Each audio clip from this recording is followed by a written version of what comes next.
فوراً، چونکہ حضور نے آگے کہنا تھا لا کسرا ولا قیصر بعدہ.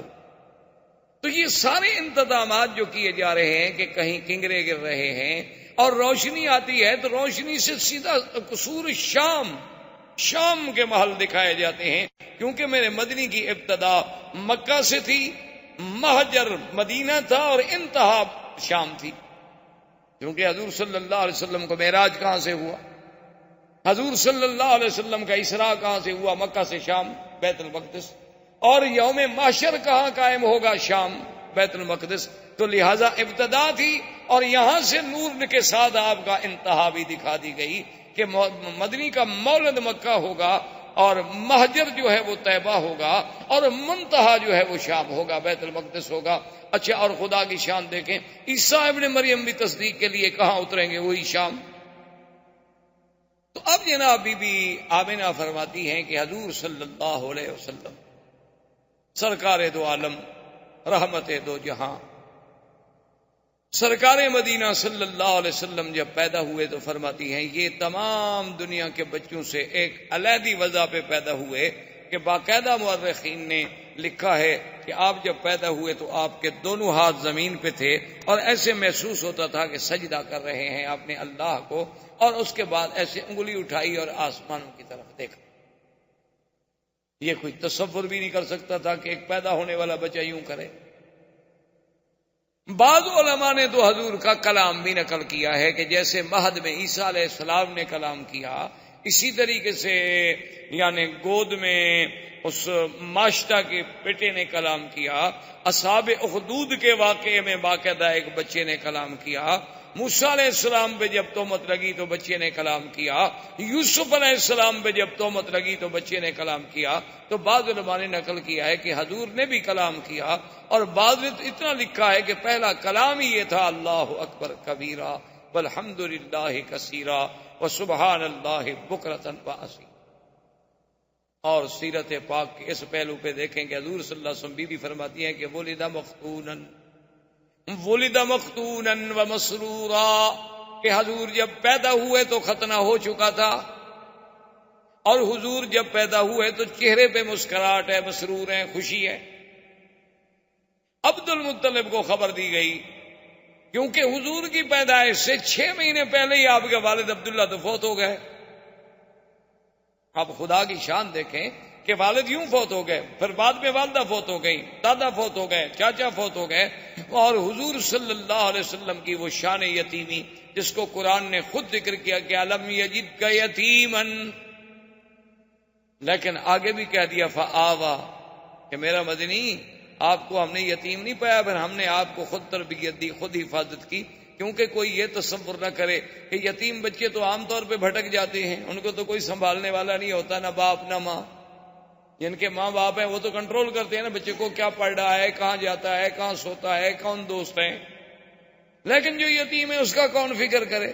اللہ نے فرمایا نہ میرے مدنی کو ایسا یتیم نہ سمجھنا، اس کا تو میں خود انتظام کرنے والا ہوں، اور میں والدین کو بھی اٹھا رہا ہوں تاکہ اگر کل کو کوئی بچہ قابل ہو تو لوگ کہتے ہیں نا جی اجی ایسے بہرحال کیوں ایسے قابل نہ ہوتا، دیکھو کس باپ کا بیٹا ہے، تو لوگ اس کی قابلیت کو باپ کی طرف نسبت کرتے ہیں. شاگرد کی لیاقت کو کہتے ہیں جی ٹھیک ہے ماشاءاللہ یہ ڈاکٹر صاحب بڑے لائق ہیں، لیکن انہیں کس استاد سے پڑھا ہے؟ استاد بھی تو دیکھو نا. اللہ نے فرمایا میرا مدنی نہ میں آپ کا باپ رکھوں گا، نہ دادا، نہ استاذ، نہ مدرسہ، تاکہ تیرے کمالات کی نسبت صرف تیرے رب کے ساتھ ہو اور کسی کے ساتھ، اور کسی سے نسبت کی ہی نہ جا سکے. کوئی یہ نہ کہے کہ جی باپ کی تربیت نے ان کو بنا دیا. اس لیے حضور فرماتے تھے کہ ادبنی ربی فاحسن تادیبی، کہ مجھے ادب جو سکھایا میرے رب نے سکھایا، میری تربیت میرے رب نے کی ہے. تو وہ کیسا ادب تھا کہ آپ حیران ہوں گے کہ پیدا ہونے کے بعد بھی جنہوں نے بائیں پستان سے کبھی دودھ پینا گوارا نہیں کیا، کہ میں نبی ہوں، میرا کام دائیں سے پینا ہے، دائیں ہاتھ سے پینا ہے، دائیں چیز کو پسند کرنا ہے، میں یسار کو کیوں پسند کروں؟ اندازہ کریں سرکار دو عالم صلی اللہ علیہ وسلم کی تربیت کا. اچھا، عبد المطلب کو اطلاع ملی کہ آپ کے گھر میں بیٹا ہوا. عبد المطلب اس وقت کعبۃ اللہ میں بیٹھے تھے، جب ان کو اطلاع ملی کہ آپ کے گھر میں عبداللہ کے گھر میں بیٹا پیدا ہوا ہے اور ولد مختونا و مسرورا، اور یہ پہلا خوش نصیب بیٹا ہے کہ جو مختون ہے، ختنہ بھی ہو چکا ہے، اور جو سرہ ہے وہ بھی خود بخود کٹی ہوئی ہے، اس کو بھی کاٹنے کی ضرورت نہیں پڑی، حیران ہو کے ان کا اچھا، تو جلدی جلدی دوڑے آئے اور اپنے بٹے کو اٹھایا، اور پتہ ہے، اور بی بی کہتی ہے اللہ اکبر۔ اب حالانکہ دیکھیں کہ اس وقت نہ توحید ہے نہ دین ہے، لیکن بی بی آمنہ کہتی ہے کہ حضور کے پیدا ہونے کے بعد جو پہلا لفظ میں نے کہا نا حضور کے لیے، جو پہلا کلمہ میرے منہ سے نکلا، اور وہ کیوں نکلا، وہ فرماتی ہیں کہ میں ابھی حضور میرے پیٹ مبارک میں تھے کہ میں یہ سن چکی تھی آواز کہ جب بچہ پیدا ہو یوں کہنا، اعیذک باللہ الواحد من کل حاسد، کہ میں تمہیں اس اللہ واحد کی پناہ میں دیتی ہوں ہر حسد کرنے والے سے، یعنی پہلا کلمہ جو ہے وہ بھی اللہ سے پناہ پکڑے، اور حضور صلی اللہ علیہ وسلم کو اللہ کی حفاظت میں دے رہی۔ عبد المطلب نے جو اٹھایا حضور صلی اللہ علیہ وسلم کو اپنے ہاتھوں پہ، تو فوراً کعبۃ اللہ کے اندر لے گئے، عبد المطلب لے کے آئے اور سب سے پہلے کعبے کے اندر لے گئے، اور کعبے کے اندر جا کے اللہ تبارک و تعالیٰ سے دعا کی کہ مولا میرا بیٹا عبداللہ تو فوت ہو گیا ہے، لیکن اتنے جو تو نے شان والا بچہ مجھے عطا فرمایا ہے تو اس کی حفاظت فرما، اس سے دنیا کے ہر شر سے، دنیا کے ہر حسد سے، دنیا کے ہر عناد سے محفوظ فرما، اور اس کو عظمتیں عطا فرما۔ کعبۃ اللہ کے اندر دعا کر کے واپس آئے، اور آ کے بی بی آمنہ سے کہا کہ خیال رکھنا، اس کا چہرہ مجھے بتا رہا ہے کہ ان ابنی ھذا لشان، اس میرے بیٹے میں کوئی بات ضرور ہونی ہے، یہ ہے کوئی شان والا بچہ، اور اسمیہ محمدا، میں آپ کا نام محمد تجویز کرتا ہوں۔ اور سرزمین عرب میں یہ رواج تھا کہ جب بچہ پیدا ہوتا تھا تو وہ خود دودھ نہیں پلاتی تھی مائیں، دودھ پلانے کے لیے انہیں دیہاتوں میں بھیجا جاتا تھا، دور بھیجا جاتا تھا شہروں سے، اور انہیں دور رکھا جاتا تھا۔ اس کی وجہ مورخین نے لکھی ہے کہ اصل ایک وجہ تو یہ تھی کہ شہر کی فضا اور جو اور خوراک اتنی صاف نہیں ہوتی جتنی دیہات کی صاف ہوتی، دیہات کی فضا بھی قدرتی بات ہے صاف ہوتی ہے، اور ہوا بھی اور غذا بھی۔ اب بھی دیکھ لیں آپ، شہر میں آپ کو وہ نعمت میسر نہیں آ سکتی، جب آپ اپنے علاقوں میں، اپنے وطن میں، دیہات میں جاتے ہوں گے تو عجیب سی بات ہوتی۔ یعنی آپ، مجھے ایک دفعہ میں سفر کر رہا تھا تو ہمارا علاقے کے ساتھ ہی، جسے آپ کہتے ہیں نا سہارا، یا آپ کے ہندوستان میں بھی راجستھان کا جیسے علاقہ ہے، وہ بھی اسی طرح ہمارے ساتھ بھی پاکستان میں راجستھان کے سہارا کا علاقہ ہے، اور وہ ہمارے ڈسٹرکٹ سے قریب ہے۔ تو وہاں کچھ دوستوں نے، انہوں نے کہا کہ حضرت آپ آتے ہیں اور جلسہ، سفر، تقریر، درس، صبح درس، مغرب کو درس، عشاء کو درس، رات کو جلسہ، پھر سفر، تو کم از کم آپ ایک دن 2 دن دیں تاکہ ہم آپ کو یہاں کو ہرن ورن کا شکار کھلائیں، یہ کریں وہ۔ خیر میں نے کہا اب 2 دن والی بات تو ہو نہیں سکتی، ایسا کریں گے چلو کبھی آپ کے ساتھ شکار کیا ہم نے کھیلنے ہیں، تو رات کو آ جائیں گے۔ تو وہاں جب میں گیا تو میں کہنے کا مقصد یہ تھا کہ مجھے اتنی جناب گلے میں تکلیف، نزلہ، زکام، تھکان، اتنی بدن ٹوٹ رہا ہے۔ اب وہاں جا کے یاد آیا کہ بھئی وہ اتفاق سے وہ دوائیوں کا بیگ بھی میں نے ساتھ نہیں رکھا، کیا کھاؤں کیا نہ کروں، اب صحرا ہے، روئی کا علاقہ ہے، ٹیلوں پہ بیٹھے ہوئے، نہ گھر ہے نہ کچھ ہے۔ تو ان سے میں نے کہا کہ بھئی کیا، انہوں نے کہا جی ابھی آپ کا علاج کرتے ہیں۔ وہ جناب گھی لے آئے خالص، اور اس کے انہوں نے کہا کہ جی یہ 2-3 فنجان بھر کے پی جائے۔ میں نے کہا میں نے زندگی میں 1 تولہ گھی نہیں پیا، پیدا ہونے کے بعد پتہ نہیں ماں شاہ نے کھلا دیا ہو مکھن وکھن تو وہ تو یاد نہیں، اس کے بعد تو مجھے یاد نہیں آتا۔ انہوں نے کہا حضرت آپ پیے، میں نے کہا اللہ کے بندے گھی پینے سے میرا نزلہ ٹھیک ہو جائے، میں تو اور مر جاؤں گا۔ انہوں نے کہا جی آپ پیے تو صحیح۔ خیر بہرحال زبردستی مجھے انہوں نے پلا دیا۔ آپ یقین فرمائیں کہ میں نے زندگی میں اتنا اچھا گھی اور اتنا اچھا اس کا ذائقہ، خوشبو، اور جناب انہوں نے کہا جی اب آپ تو جائیں، کہاں تھکان گئی، کہاں ہمارا نزلہ گیا، کہاں گلے کی خشکی، کہاں وہ خراش، وہ ٹھیک ٹھاک۔ انہوں نے کہا جی ہمارے ہاں تو یہی علاج ہوتا ہے۔ میں کہا یار یہ عجیب علاج ہے یار۔ تو مقصد کہنے کا یہ تھا کہ وہ جب اتنی صاف ہوتی ہے، خوراک اتنی صاف ہوتی ہے، وہ گھی اتنی اصلی ہوتے ہیں کہ اس میں ملاوٹ کا تصور نہیں ہوتا، تو عرب اپنے بچوں کو بہر. اور دوسری وجہ یہ تھی کہ شاعر کی زبان صاف نہیں رہتی، جیسے غذا صاف نہیں رہتی اسی طرح زبان صاف نہیں رہتی. کوئی حاجی آیا، کوئی کہاں سے آیا، کوئی کہاں سے آیا، کوئی کہاں سے آیا، ایک ایک لفظ، آدھا آدھا لفظ، ایک ایک جملہ چھوڑ گیا. اب آپ یہاں دیکھتے ہیں نا عربی لکھی ہوتی ہے ناشی و نال، یہ کون سی عربی ہے؟ نیشنل کا ترجمہ جو نہیں کر پائے بیچارے، کہ اب نیشنل کا کیا ترجمہ ہونے کا، جو اسی کو ناشی و نال بنا دو. تویوتا، بوتو، جو مرضی ہے اپنا بنا لے. کہاں سے؟ اچھا اب جناب وہ جو بناتے ہیں نا جی، وہ صبح انڈے کو ایسے مار مار کے چھوٹے، اس کا نام ہے شکشوکا. کہاں سے آ گیا جی شکشوکا؟ کو عربی کا لفظ ہے دنیا میں شکشوکا. پیزا کون سی عربی ہے جی؟ پیزا یہ تو اٹالین پراٹھے کا نام ہے پیزا. یہاں کون سی عربی میں آ گیا پیزا؟ یہ اس لیے کہ زبان بگڑتی ہے. جب باہر کو لوگ آتے ہیں تو اپنی کچھ برائیاں تو ہمیں دے جاتے ہیں، اچھائیاں مکے والوں کی لے جاتے ہیں اور برائیاں وہ یہاں چھوڑ جاتے ہیں. تو اس لیے بھی لوگ جو تھے وہ شہروں سے اپنا گھبراتے تھے کہ بھئی بچے کی تربیت باہر کرو کہ اس کی زبان بڑی فصیح. تو اس لیے اب جناب بی بی صاحب ابھی اسی تمنا میں تھی. بنو سعد کے قبیلے کی مرضعات آئیں، مکے میں آ کے بچوں کو تلاش کیا، سب اپنا اپنا بچہ لیتی گئیں. اور جب سنے کہ محمد عربی عبداللہ کے گھر میں پیدا ہوئے، باپ فوت ہو گیا ہے، بھئی یتیم ہے نا. اچھا یہ مطلب نہیں تھا کہ ان کو صرف پیسوں کا خیال ہوتا تھا، وہ دودھ کی کوئی اجرت طے نہیں کرتی تھی، ان کے نزدیک دودھ بیچنا حرام تھا. اچھا یہ ہمارے دیہاتوں میں بھی رواج رہا ہے، ہمارے قبائل میں، کہ دودھ بیچنے کو بڑا حرام سمجھا جاتا ہے. دودھ ہے ٹھیک ہے، اللہ کی نعمت، اس کو کیا بیچنا ہے؟ اب تو خیر لوگ دودھ والی بیچ دیتے ہیں، دودھ کیا ہوا، اب تو قومیں اتنی ترقی کر گئی. اچھا خیر جناب وہ یہ ہوا کہ وہ یہ سوچتے تھے کہ بعد میں اکرامیہ جو ہے وہ تو ہمیں ملنا ہے نا، طے نہیں کرتے کہ ہمیں دودھ پلانے کے اتنا پیسے دو. لیکن صاف بات ہے کہ بڑا گھر ہوگا تو اکرام، لباس، کپڑے، یہ وہ ملے گا. اور ایک یتیم بچے کے گھر سے بھی ہمیں کیا ملے گا؟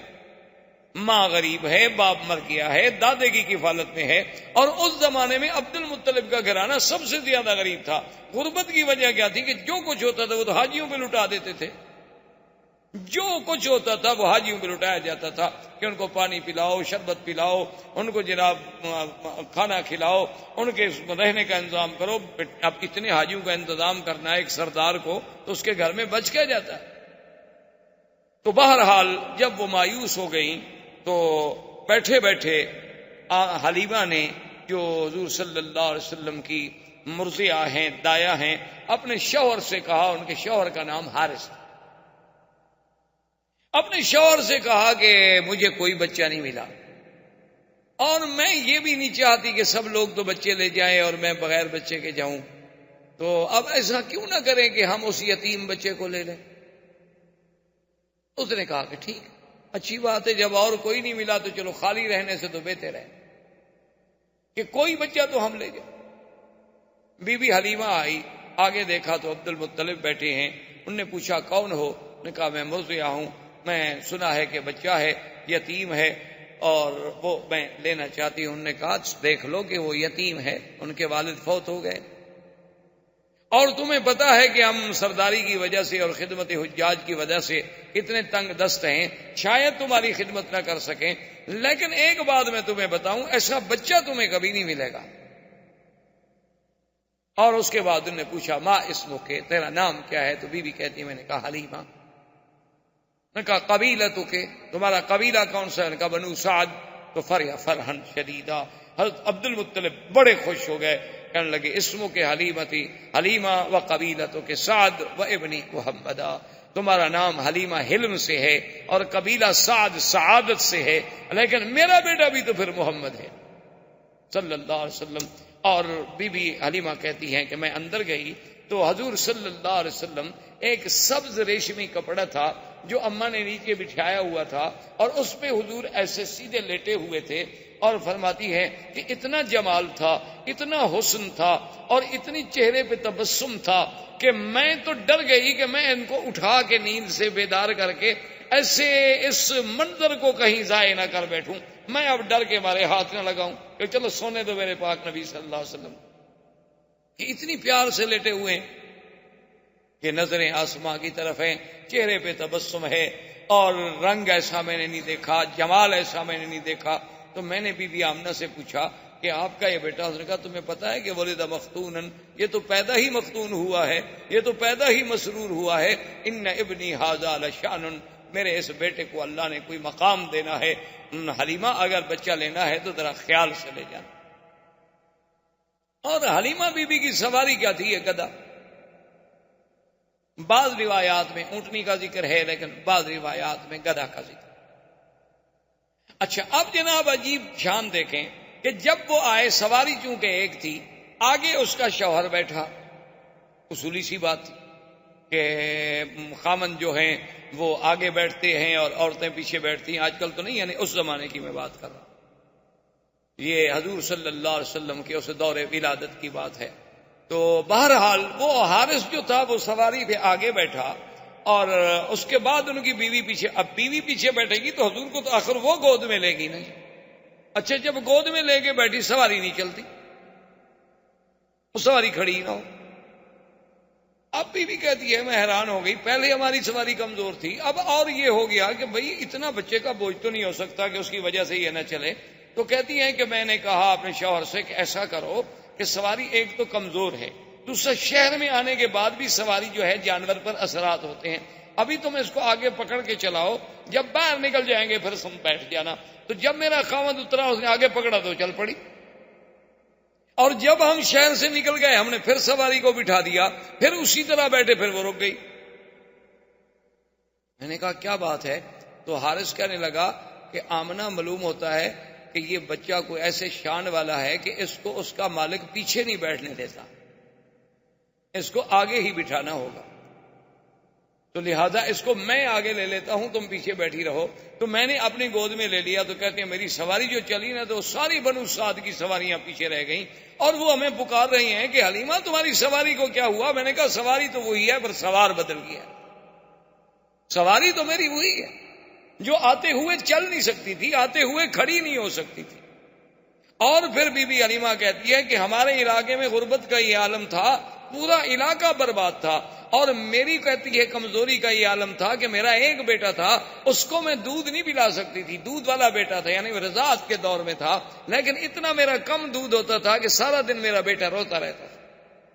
بی بی حلیمہ کے بیٹے کا نام عبداللہ تھا، جو حضور کا رضائی بھائی۔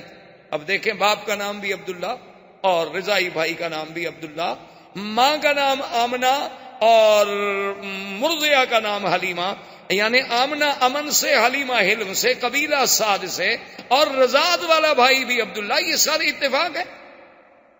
یہ تو معلوم ہوتا ہے کہ اس خالق کائنات نے نظام بنایا کہ جس جس چیز پہ آپ نظر ڈالیں، یعنی عجیب حیرت ہوگی۔ اچھا دیکھیں نا، اگر آپ لفظ دیکھیں اللہ، تو کس دوسرے لفظ پہ شد ہے، پہلے لفظ پہ تو شد نہیں ہے۔ اور حضور کے نام پہ بھی دیکھیں محمد، وہاں بھی شد دوسرے نام پہ آتی ہے، پہلے نام پہ نہیں آئی، آخر پہ بھی نہیں آئی۔ یعنی یہ سارے اتفاقات ہیں۔ یہ بخت و اتفاق ہے کہ ہاں جی اتفاق ہے، ایسا ہو گیا ہوگا، یہ کیا بات ہے؟ یہ سارے زمین و آسمان کی سٹیجیں جو سجائی جا رہی ہیں، یہ سارے اتفاق نہیں، بلکہ معلوم یہ ہوتا ہے کہ یہ کارخانہ ہستی اللہ تبارک و تعالی نے شاید اسی آنے والی ذات کے لیے پیدا کیا کہ اب جناب بھائی کا نام کیا ہے؟ عبداللہ، اور آپ کی دو بہنیں بھی ہیں رضائی، ایک کا نام تھا شیمہ اور ایک کا نام تھا انیسا یا انیسا۔ تو بی بی حلیمہ کہتی ہے کہ میرا اتنا دودھ بھی نہیں ہوتا تھا کہ میرا بچہ پی لے، وہ بیچارہ روتا رہتا تھا، نیند نہیں آتی تھی بھوک کے مارے، کہ اور تو کوئی رضا کوئی نہیں تھی۔ لیکن کہتی ہے جب میں حضور کو لے کے آئی تو کہتی ہے پہلا دن تھا کہ میرے سینے کے دونوں حصے جو ہے دودھ سے بھر گئے، اور حضور پاک نے بھی پیٹ بھر کے دودھ پیا اور میرے بیٹے نے بھی پیٹ بھر کے دودھ پیا، اور دونوں آرام کرتے رہے کہ اللہ نے میرے بدن میں بھی انقلاب، میرے گھر میں بھی انقلاب، اور میری بکریاں شام کو چرنے گئی، واپس آئیں تو ان کے نت بھرے ہوئے ہیں دودھ سے۔ ایک ہماری بالکل مریل قسم کی اونٹنی تھی جو اٹھ کے نہیں کھڑی ہو سکتی تھی، تو میرا شوہر دوڑا ہوا آیا، اس نے کہا حلیمہ دیکھا وہ اونٹنی کھڑی ہے اور دودھ اترا ہوا ہے، برتن لاؤ میں دودھ لے کے آؤں، چونکہ اونٹنی کا دودھ عرب کو بڑا محبوب تھا۔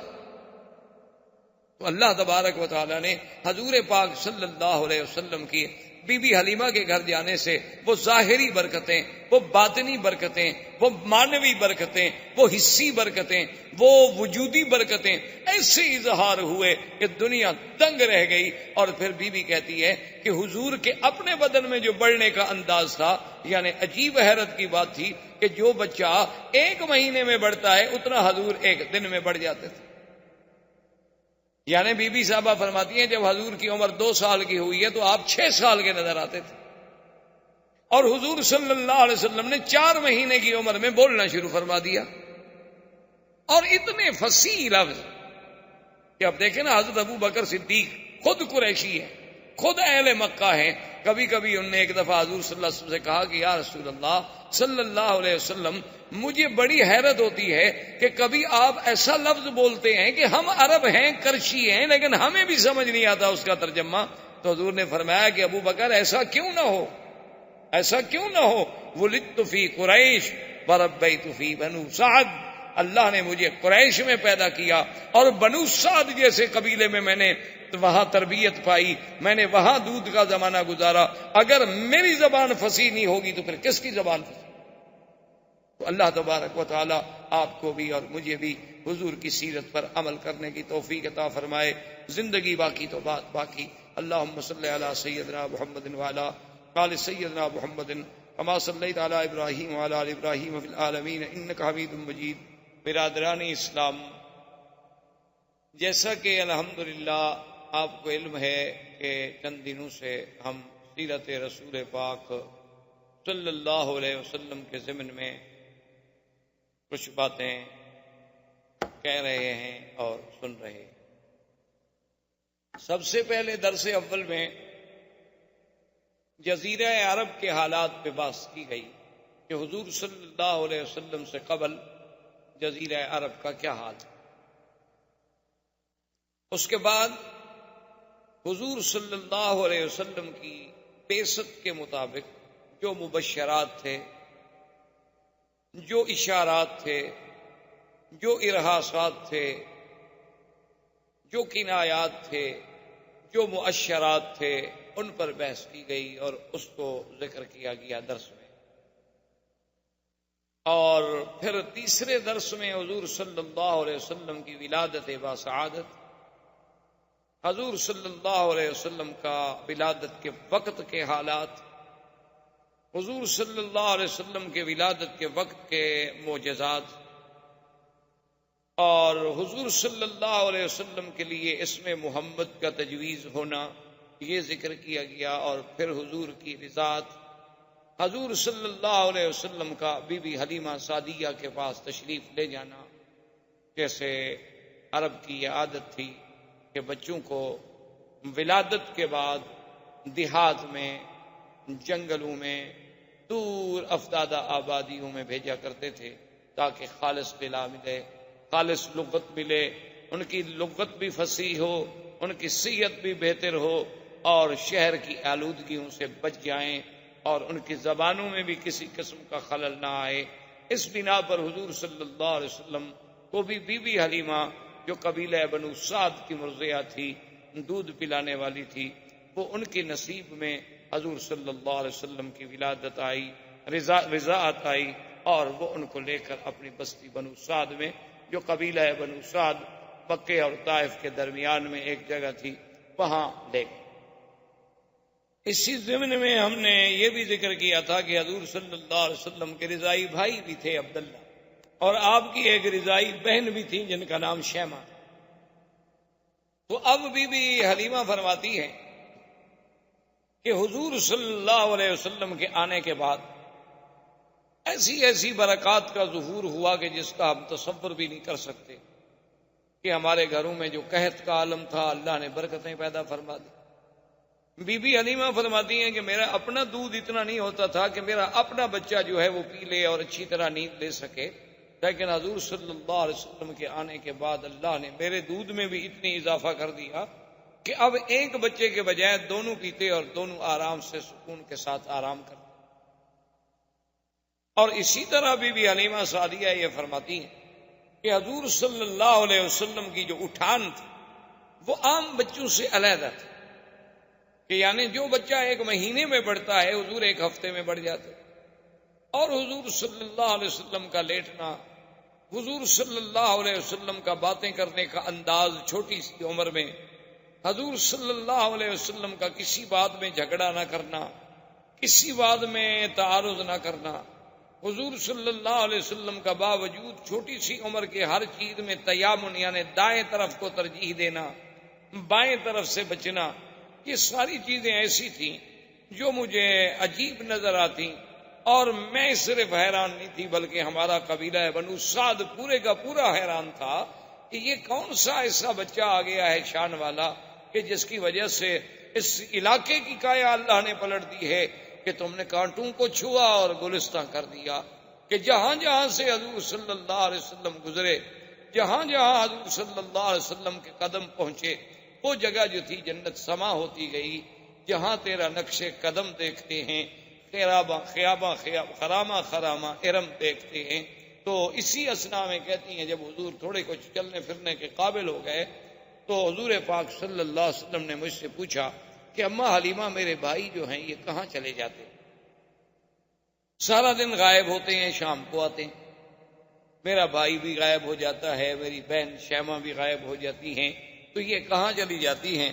تو بی بی حلیمہ سعدیہ نے کہا کہ بیٹا کیونکہ ہم غریب لوگ ہیں، کچھ دمبیاں ہیں، کچھ بکریاں ہیں، کچھ مویشی ہیں، تو ان کو وہ چرانے کے لیے دور جاتے ہیں اور چرا کے شام کو واپس آ جاتے ہیں.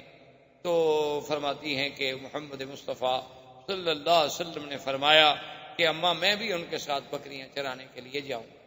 تو میں نے کہا بیٹا آپ کو تکلیف کرنے کی کیا ضرورت ہے، آپ کو تو ہم اپنے پاس لائے ہیں خدمت کے لیے. انہوں نے کہا نہیں، میں یہ نہیں سوچ سکتا کہ میرے بھائی اور بہن ایک عمل کریں، ایک محنت کریں اور میں اس میں شرکت نہ کروں.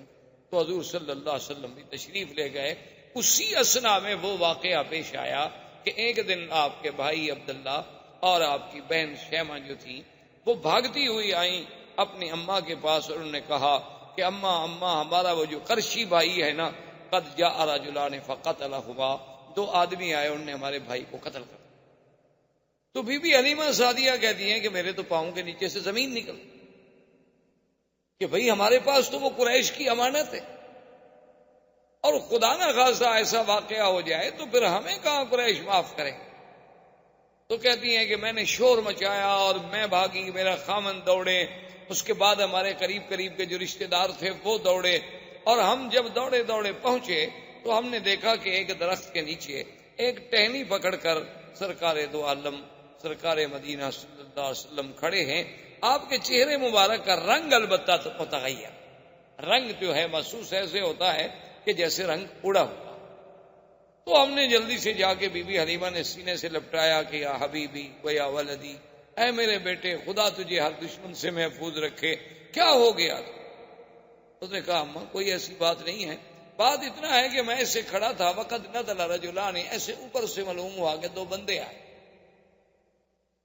اور بڑا سفید لباس انہوں نے پہنا ہوا تھا اور انہوں نے آ کر مجھے پکڑا، پکڑنے کے بعد مجھے سلا دیا اور میں سب کچھ دیکھ رہا تھا.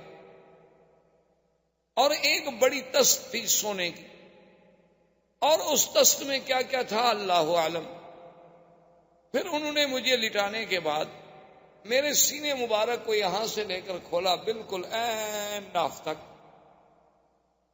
کھولنے کے بعد انہوں نے میرے دل مبارک کو نکالا اور میں یہ ساری کاروائی دیکھ بھی رہا ہوں، یعنی یہ سارا آپریشن اور پھر دل مبارک کا باہر آ جانا. یعنی آج دنیا جس کو اپنے سرجری کا معراج سمجھتی کہ ہم نے سرجری میں وہ مقام حاصل کر لیا ہے کہ ہم دل کا معاملہ ٹھیک کر لیتے ہیں، والو بدل لیتے ہیں، بائی پاس ہو جاتا ہے، دل کو باہر نکال لیتے ہیں، دل کو سیف رکھنے کے لیے اندر ایک مشین فٹ کر دیتے ہیں، متبادل دل لگانے کی باتیں اور سب ہو. لیکن آپ اندازہ کریں کہ 1400 سال پہلے جبکہ کوئی وسائل نہیں، کوئی ہسپتال نہیں، کوئی آپریشن تھیٹر نہیں، کوئی انتظامات نہیں، تو یہ تو آپریشن جو ہے نوری مخلوق کر رہی ہے اور الہی حکم سے ہو رہا ہے کہ آپریشن کرنے والے بھی کون ہیں؟ اللہ کے فرشتے ہیں، ملک ہیں، جبرائیل و میکائیل ہیں، اور جس ذات کا آپریشن کیا جا رہا ہے وہ کون ہے؟ محمد رسول اللہ صلی اللہ علیہ وسلم. تو کہتے ہیں کہ حضور صلی اللہ علیہ وسلم، اور کمال یہ ہے کہ آپ کی کوئی بے ہوشی نہیں، آپ کو کسی دوائی سے کسی چیز سے اتنا زیر اثر نہیں کیا گیا کہ آپ بے ہوش ہو جائیں، کہ اتنا بڑا سینے کا چیر دینا، اتنا بڑا کھول دینا، پھر دل مبارک کا نکالنا، نکال کے باہر دھونا۔ اور سب سے بڑی بات یہ ہے کہ حدیث مبارک میں یہ بھی آتا ہے کہ اس دل میں کوئی چھوٹا سا ایک ٹکڑا تھا، وہ بھی نکال کے انہوں نے باہر پھینک دیا، اور یہ بھی کہا کہ ھذا حظ شیطان، وہ حصہ چھوٹا سا نکال کے باہر ڈال دیا گیا، اور پھر سینہ مبارک میں دل مبارک رکھا گیا، اور پھر اس کو سیا گیا۔ تو بی بی حلیمہ یہ باتیں سن رہی ہیں، اور ان کے لیے تو یہ سمجھ سے بالا تر بات ہے نا کہ کسی بچے کو اس طرح، اور ایسا دنیا میں کون سا آپریشن ہے کہ جو لمحوں میں ہو جائے اور لمحوں میں ٹھیک ہو جائے، لیکن کہتے ہیں کہ آثار جو تھے سلائی کے، نشان جو تھے وہ باقی تھے۔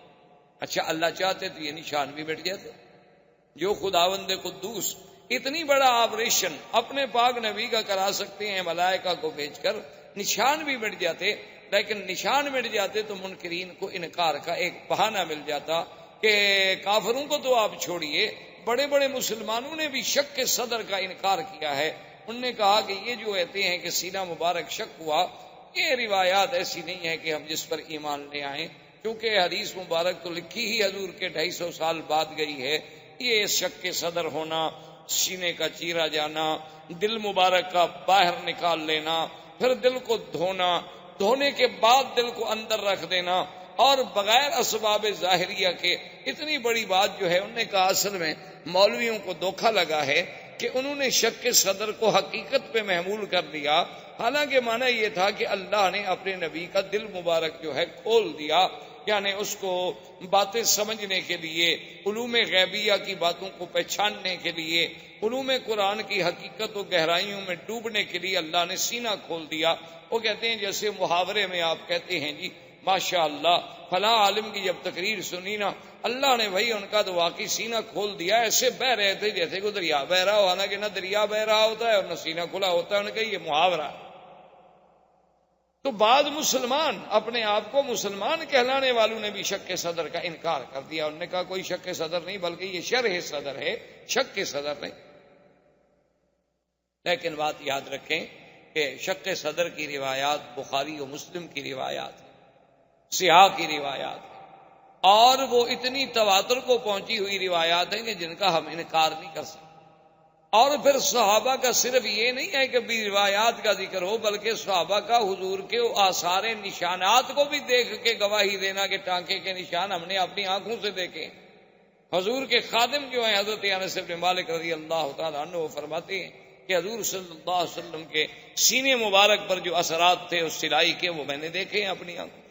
اور پھر جہاں شرح صدر ہے وہاں قرآن نے تو خود کہا ہے شرح صدر، الم نشرح لک صدرک ووضعنا عنك وزرك الذي انقض ظهرك، اور اسی طرح قرآن کہتا ہے فمن يرد الله ان يهديه يشرح صدره للاسلام فهو على نور من ربه، اور اسی طرح قرآن نے موسیٰ علیہ السلام کی دعا نقل کی، رب اشرح لي صدري ويسر لي امري وَاحْلُلْ عُقْدَةً مِّن لِّسَانِي يَفْقَهُوا قَوْلِي، اور حضور کی دعا تھی اللہم متعنا بِأَسْمَائِنَا وَأَبْصَارِنَا وَاشْرَحْ صُدُورَنَا۔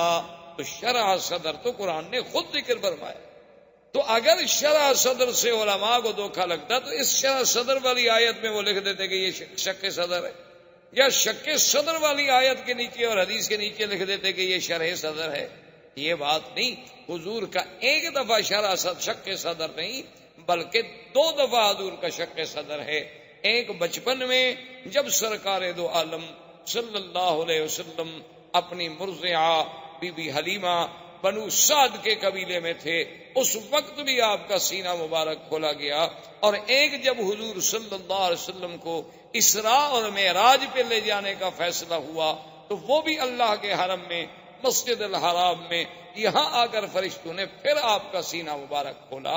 اور اصل وجہ اور حکمت اللہ کی شان یہ تھی کہ آخر حضور صلی اللہ علیہ وسلم جلالت شان کے ساتھ، اس میں تو کوئی شک نہیں کہ آپ بشر ہیں اور سید البشر ہیں، اس میں تو کوئی شک نہیں کہ آپ ابن عبداللہ ہیں، اس میں تو کوئی شک نہیں کہ آپ ابن آمنہ ہیں، اس میں تو آپ کوئی شک نہیں کہ آپ عبد المطلب کے پوتے ہیں، ابی طالب کے بھتیجے ہیں، عبداللہ کے بیٹے ہیں، آمنہ کے لال ہیں، بی بی حلیمہ سعدیہ سے دودھ پینے والے ہیں۔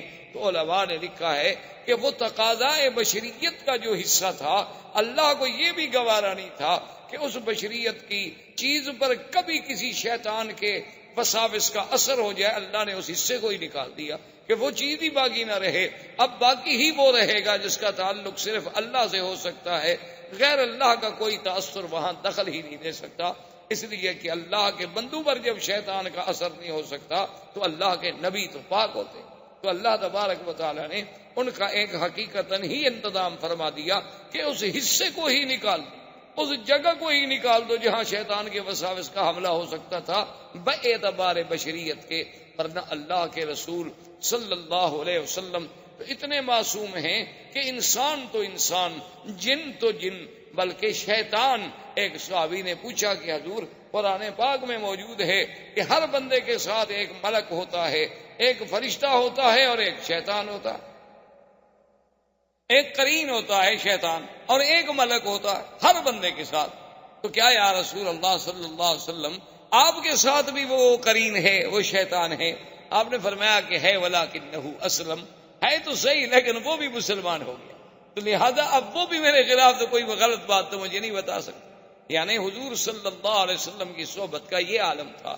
تو ایک دفعہ تو آپ کو بچپن میں تیار کیا گیا کہ وہ حصہ جو ہے اس کو نکال دیا جائے اور آپ کے دل کو ایمان و حکمت سے بھر دیا جائے کہ انا سنلقی علیک قولا ثقیلا، پھر ہم نے آپ پر ایک بہت بڑا بھاری قول اتارنا ہے، اللہ نے قرآن اتارنا ہے، اللہ نے قرآن کے اعلان کے لیے اپنے پاک پیغمبر کو تیار کرنا ہے۔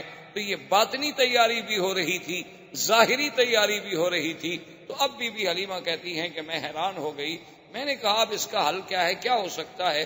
تو میں نے بڑی سوچ و بچار کے بعد، ایک ہمارے علاقے میں بہت بڑا کاہن تھا، بہت بڑا ماہر تھا، راہب تھا ان باتوں کا، تو میں اس کے پاس ان کو لے گئی اور میں اپنے خاوند کو بھی لے گئی۔ تو اس نے جب دیکھا تو اس نے کہا کہ نام کیا ہے؟ میں نے بتلایا کہ نام یہ ہے محمد صلی اللہ علیہ وسلم۔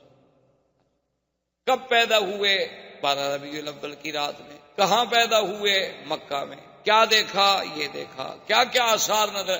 اس کے بعد اس نے کہا کہ حلیمہ بات یہ ہے کہ اس بچہ جو ہے یہ کوئی شان والا بچہ ہے، معلوم ہوتا ہے کہ شاید یہ امت کا نبی ہو، لہذا اس کو تم بڑی حفاظت سے رکھو، اس کے تو بڑے دشمن ہو۔ تو اب بھی حلیمہ کہتی ہیں کہ میں گھبرا گئی، حالانکہ میں 2 سال کی عمر میں ایک دفعہ والدہ کے پاس لے گئی تو پھر منتیں کر کے میں لے آئی تھی حضرت کو، کیونکہ والدہ کہتی تھی اب 2 سال کی عمر ہوگی تو آپ چھوڑ دیں۔ میں نے کہا کہ نہیں، مکے میں بیماری پھیلی ہوئی ہے، کہیں حضور کو تکلیف نہ ہو جائے، کیونکہ میں چاہتی تھی کہ یہ برکت میرے گھر سے کہیں دور نہ ہو جائے، یہ رحمت میرے گھر سے کہیں نہ چلی جائے۔ تو اب میں اتنی گھبرا گئی کہ میں حضور صلی اللہ علیہ وسلم کو لے کے سیدھی بی بی آمنہ کے پاس آئی اور میں نے کہا بی بی اب آپ اپنے بچے کو سنبھالیں، میں اب بچے کی حفاظت نہیں کر سکتا۔ تو بی بی آمنہ نے فرمایا کہ حلیمہ کیا بات ہے، تم تو منتیں کر کے لے گئی، تو ابھی تو چند ماہ بھی نہیں گزرے تم پھر خود آ گئی ہو دینے کے لیے، کیا تمہیں خطرہ ہے؟ اس نے کہا کہ اب بی بی میں آپ کو کیا بتاؤں، کچھ حالات ایسے دیکھے گئے ہیں، کچھ باتیں ایسی ایسی حضور کے ساتھ ہوئی ہیں، اور آپ کا سونا اٹھنا بیٹھنا، پھر کہنا کہ 2 آدمیوں نے میرا سینہ مبارک کھولا ہے، یہ ایسی باتیں ہیں کہ میں ڈر گئی ہوں کہ کہیں میں اس امانت کو سنبھال نہ سکوں۔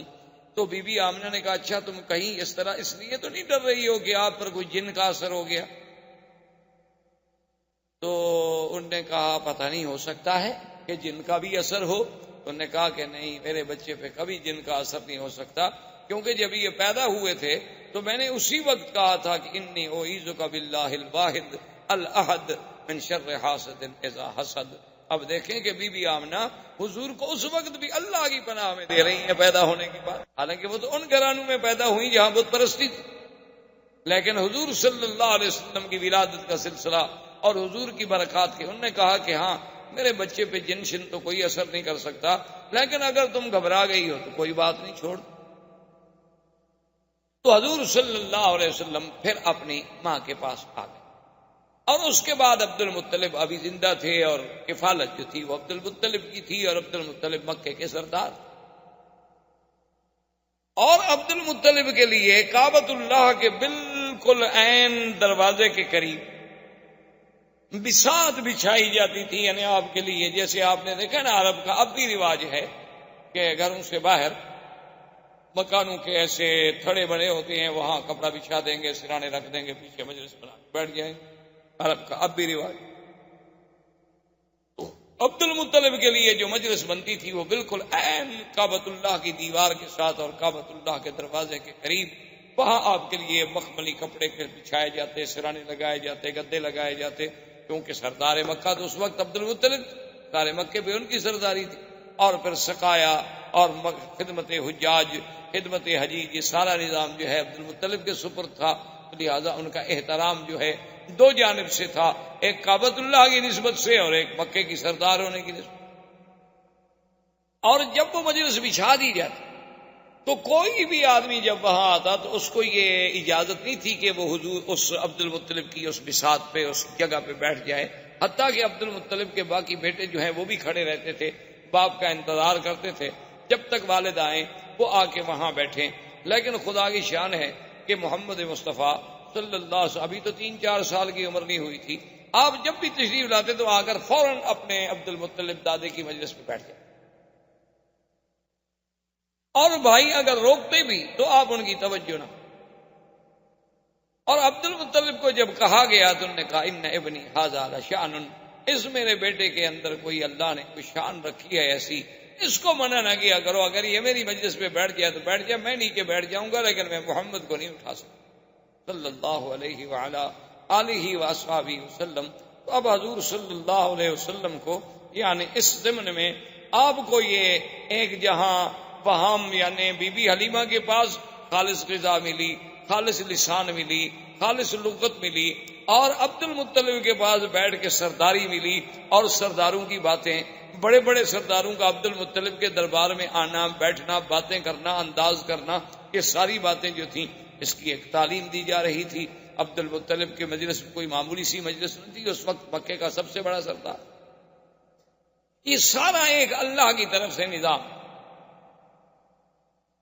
اور عبد المطلب کا عالم یہ تھا کہ سردار ہونے کے باوجود پیسہ نہیں ہوتا تھا، چونکہ جب پیسہ آتا تو سخاوت تھی، خرچ ہو جاتا، حاجیوں پہ خرچ ہو رہا ہے، زمزم میں شہد ملا کے پلایا جا رہا ہے، زمزم نہیں تو باہر سے پانی لا کے پلایا جا رہا ہے، سرید کھلائی جا رہی ہے، روٹی کھلائی جا رہی ہے، حاجیوں کی خدمت کی جا رہی ہے، تو اتنا پیسہ کہاں سے ملے گا سردار؟ تو بہرحال حضور صلی اللہ علیہ وسلم آپ کی کفالت میں بھی تربیت لیتے رہے، اور جب حضور صلی اللہ علیہ وسلم کی عمر مبارک زیادہ ہوئی، ایک دن آپ کی والدہ نے یہ ارادہ کیا کہ میں حضور کو لے کر آپ کے اخوال جو ہیں بنو نجار مدینہ منورہ میں ان کے پاس جاؤں، کم سے کم میں اپنے رشتہ داروں کو بھی تو ملاؤں، اور کم سے کم حضور صلی اللہ علیہ وسلم میرے بیٹے کی زیارت کر سکیں۔ حضور کو لے کے مدینہ منورہ تشریف لے گئیں، اور خدا کی شان ہے مدینہ منورہ کی بھی گلیوں میں جہاں جہاں حضور صلی اللہ علیہ وسلم گزرتے تو لوگ حیران ہو، جو بھی دیکھتا حضور صلی اللہ علیہ وسلم کو حیران ہو جاتے۔ اسی سے شہرت اٹھی، اور شہرا میں کچھ یہودی لوگ آئے، کچھ راہب آئے، انہوں نے آ کے حضور صلی اللہ علیہ وسلم کو دیکھا تو انہوں نے لوگوں سے کہا کہ نبی ھذہ الامہ، یہ اس امت کا نبی پیدا ہو گیا ہے، اور ایسی باتیں کرنے لگے کہ بی بی آمنہ کو اندیشہ ہو گیا کہ کہیں یہ حضور کو نقصان نہ پہنچا دے، تو بی بی صاحبہ ان کو لے کر واپسی کا انہوں نے جلدی سے سفر اختیار کیا۔ ابھی راستے میں مقام ابوا پہ تھیں کہ بی بی آمنہ فوت ہو، والد پہلے فوت ہو چکے۔ بعض روایات تاریخ میں یہ بھی ہے کہ بی بی آمنہ کو یہاں جنت المعلیٰ میں دفن کیا گیا، اور بعض روایات تاریخ میں یہ بھی ہے کہ ان کو دفن تو کیا گیا مقام ابوا میں۔ ابوا جو ہے مکے اور مدینے کے راستے میں ایک جگہ ہے، لیکن سڑک سے ہٹ کر ہے، اندر پہاڑیوں میں ایک جگہ ہے اور کچا راستہ ہے۔ اور بعض علماء یہ لکھتے ہیں مورخین کہ ابوا میں دفن کیا گیا، وہاں سیل آئی، یعنی پانی آیا بارشوں کا، تو قبر جو تھی وہ کھل گئی، تو پھر ان کو لا کر یہاں منتقل کر دیا گیا، جنت المعلیٰ میں دفن کر دیا گیا۔ تو بعض لوگوں نے روایات کو یوں بھی جمع کیا ہے، بہرحال جمہور کی رائے یہ ہے کہ مقام ابوا پہ دفن کیا گیا، کیونکہ ایک دفعہ حضور صلی اللہ علیہ وسلم، ایک حدیث مبارک میں یہ بات موجود ہے کہ حضور نے فرمایا کہ میں نے اللہ سے بخشش کی دعا مانگی تھی، اس کی تو اجازت نہیں ملی، البتہ مجھے ماں کی قبر پہ جانے کی اجازت ملی، تو حضور صلی اللہ علیہ وسلم اس قبر پہ تشریف لے گئے۔ تو لہذا اگر وہ جنت المعلیٰ میں منتقل ہو جاتی تو پھر وہاں حضور صلی اللہ علیہ وسلم کو جانے کی ضرورت نہیں۔ اب حضور صلی اللہ علیہ وسلم واپس مکے میں آئے۔ اب خدا کی شان دیکھیں کہ باپ تو پہلے فوت ہو چکے تھے، ابھی آپ پیدا نہیں ہوئے، ابھی 6-7 سال کی عمر ہے تو ماں بھی فوت ہو، اور کچھ عرصہ گزرا عبد المطلب بھی فوت ہو گئے۔ اب آپ کی کفالت جو ہے وہ ابو طالب کے پاس چلی گئی۔ خدا کا نظام ایسا، اللہ نہیں چاہتے تھے کہ میرے بدنی پہ کسی کا سایہ رہے، اسی لیے بعض علماء لکھتے ہیں نا کہ اللہ نے حضور کو بغیر بے سایہ پیدا کیا، وہ سمجھتے ہیں کہ شاید دوسرا سایہ بھی نہیں تھا۔ یہ معنی نہیں، معنی یہ ہے کہ جیسے باپ کا ایک سایہ ہوتا ہے، ماں کا ایک سایہ ہوتا ہے، دادے کا ایک سایہ ہوتا ہے، کفالت کرنے والوں کا ایک سایہ ہوتا ہے، اللہ نے ان سب چیزوں سے حضور کو مستثنیٰ کر دیا۔ اللہ نے فرما دیا میرا بدنی ہم آپ کی خود حفاظت کریں۔ الم یجدک یتیما فآوی ووجدک ضالا فہدی۔ اللہ نے فرمایا کیا ہم نے آپ کو یتیم نہیں پایا، پھر ہم نے آپ کو خود ٹھکانا۔ تو اس طرح بھی اچھا، اگر فرض محال ایک شاگرد قابل ہو تو لوگ کہتے ہیں جی ان کا استاذ بڑا قابل، تو اس کی لیاقت و صلاحیت استاد کی طرف جاتی ہے، اولاد کی باپ کی طرف جاتی ہے۔ اللہ نے فرمایا ہم اپنے نبی کی تربیت ہی خود کریں گے، جیسے انہوں نے فرمایا ادبنی ربی فاحسن تادیبی، مجھے تو ادب بھی میرے رب نے سکھایا، میرے اللہ نے میرے ادب کا انتظام کیا۔ یعنی آپ حیران ہوں گے کہ مکے میں طواف اریاں کرنا، مکے میں کسی کا اریاں ایک دوسرے کے سامنے غسل کرنا، یہ چیزیں عیب ہی نہیں سمجھی جاتی، یعنی یہ کی چیزیں عیب بھی نہیں سمجھی جاتی تھی، بالکل اس پر کہ یہ مردانگی کی ایک علامت۔ تو ایک دفعہ حضور صلی اللہ علیہ وسلم ایک چاچے کی امداد کے لیے، بعض روایات میں ہے کہ زمزم کی کھدائی میں، اور ایک روایت میں ہے کہ کعبۃ اللہ کی تعمیر جب قریش کر رہے تھے تو حضور پتھر اٹھا رہے تھے، تو آپ کے چچا نے کہا کہ یا محمد صلی اللہ علیہ وسلم آپ کندھوں پہ پتھر رکھتے ہیں، آپ کو تکلیف ہوتی ہوگی، تو آپ چادر مبارک نکال لیں اور کندھے پہ رکھ دیں تاکہ آپ کو پتھر اٹھانے میں تکلیف نہ ہو۔ تو ابھی حضور پاک نے چادر مبارک کھولی، فوراً آپ بے ہوش ہو گئے، حضور صلی اللہ علیہ وسلم پہ بے ہوشی طاری ہو گئی، اور اس کے بعد جب ہوش آیا تو آواز آئی کہ آپ اپنے آپ کو کبھی بغیر کپڑوں کا نہیں رکھ سکتے۔ تو اللہ پاک نے انتظام کر دیا کہ ساری دنیا اوریاں ہو سکتی ہے لیکن میرا بدنی محمد مصطفیٰ اوریاں نہیں ہو سکتا، یہ اوریانی تو شرف کے خلاف چیز ہے، اس کے لیے اللہ کے نبی کی شان تو ایسی نہیں، اور دنیا چاہے کچھ۔ اچھا، بعض لوگوں نے یہ بھی لکھا ہے کہ مکے والوں نے دراصل یہ ایک اپنی کبائی کے لیے بھی ایک ذریعہ بنایا تھا کہ انہوں نے ایک اعلان کر دیا تھا کہ اللہ کے گھر کا کوئی آدمی طواف اپنے کپڑوں میں نہیں کر سکتا، یا تو وہ ہمس سے کپڑے لے، اپنے آپ کو کہتے تھے ہمس کہ ہم جو ہے مجاورین کعبہ ہیں، تو یا تو ہم سے کپڑے لیں اور وہ کپڑے پہن کے طواف کریں، بس صورت دیگر اپنے کپڑوں میں طواف نہیں کر سکتے، پھر بغیر کپڑوں کے طواف کریں۔ تو جو لوگ آتے تو وہ ان سے پیسے، ان سے کپڑے لیتے، تو صاف بات ہے کہ پھر نظر نیاز چڑھاوا تو دینا ہے مجاوروں کو، تو اس کے بعد ان کے پیسے بن جاتے، چاندی بن جاتی، اور جن غریبوں کے پاس پیسے نہ ہوتے وہ کعبۃ اللہ کا اریاں طواف کرتے، چاہے مرد ہوتے چاہے عورتیں ہوتے۔ اور یہ اریاں طواف اس وقت تک ہوتا رہا، حضور کا نبوت مل گئی، اعلان نبوت ہو گیا، حضور کی مکی زندگی، حضور صلی اللہ علیہ وسلم مدینہ منورہ میں تشریف لے گئے 9 ہجری تک، یعنی 9 ہجری تک اللہ تبارک و تعالیٰ کے گھر کا طواف جو ہے وہ بغیر لباس کے اریاں ہوتا رہا۔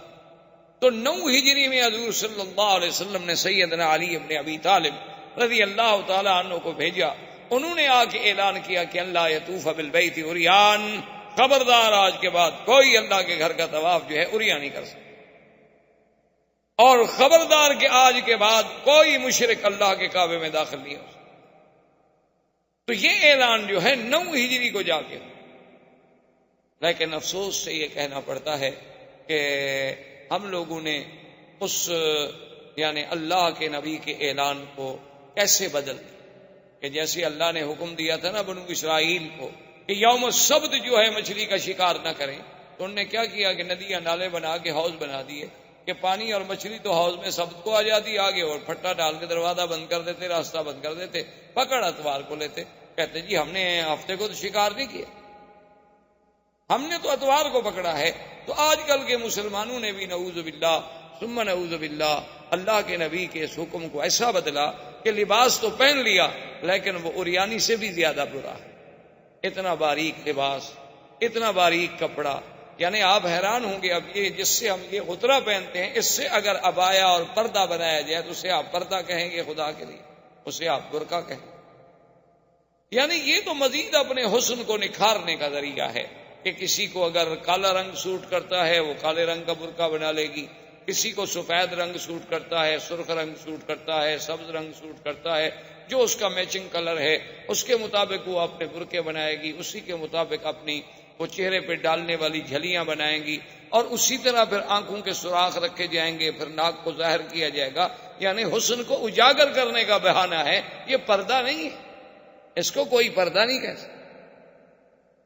اسی کے بارے میں سرکار دو عالم نے فرمایا تھا کہ رب کاسیات عاریات، بہت ساری ایسی عورتیں ہوں گی میری امت میں، بظاہر تو وہ لباس پہنے ہوئے ہوں گی لیکن حقیقتاً وہ عریاں ہوں گی، اور اللہ تبارک و تعالیٰ کی ان پہ لعنت برس۔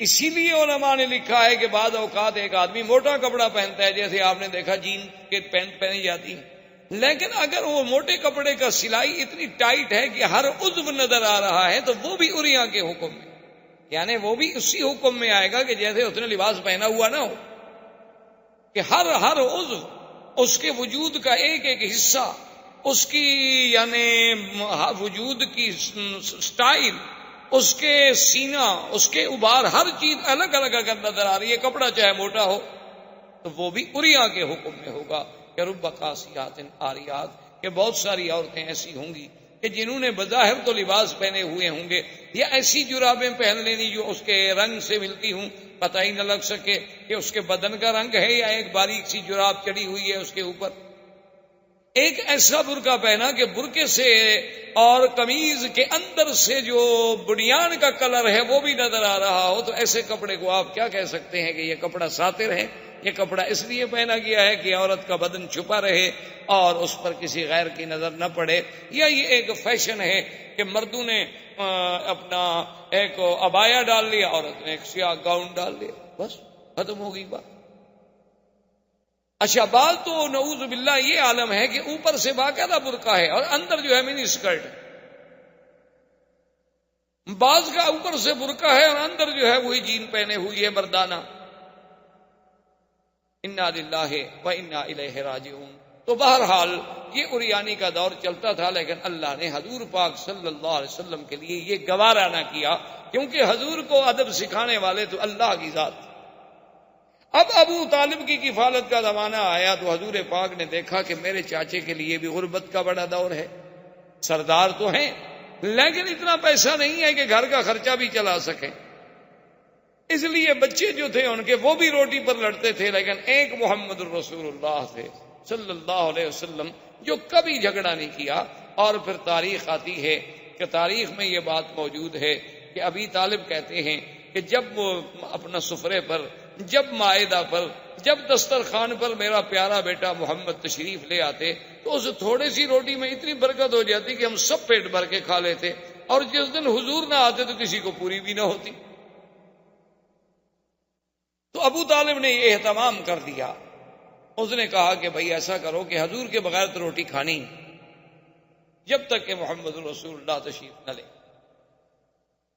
تو اب حضور صلی اللہ علیہ وسلم نے چاچا سے کہا کہ میں آپ کی مدد کرنا چاہتا ہوں اور آپ مجھے اجازت دیں کہ میں بھی کوئی کام کروں۔ تو انہوں نے کہا کہ بیٹا آپ کام نہ کریں۔ حضور نے فرمایا کہ نہیں، میں یہ برداشت نہیں کر سکتا کہ آپ کے بڑھاپے کا زمانہ ہے، اخراجات بہت زیادہ ہیں، اور اللہ نے مجھے الحمدللہ جوان بنایا ہے، تو میں کیوں نہ کام کروں۔ تو حضور نے بکریاں چرانی الا قرارید کچھ پیسے مقرر ہو گئے، حضور بھی بکریاں لے کے تشریف لے جاتے باہر، ان کو چراتے، مزدوری کرتے۔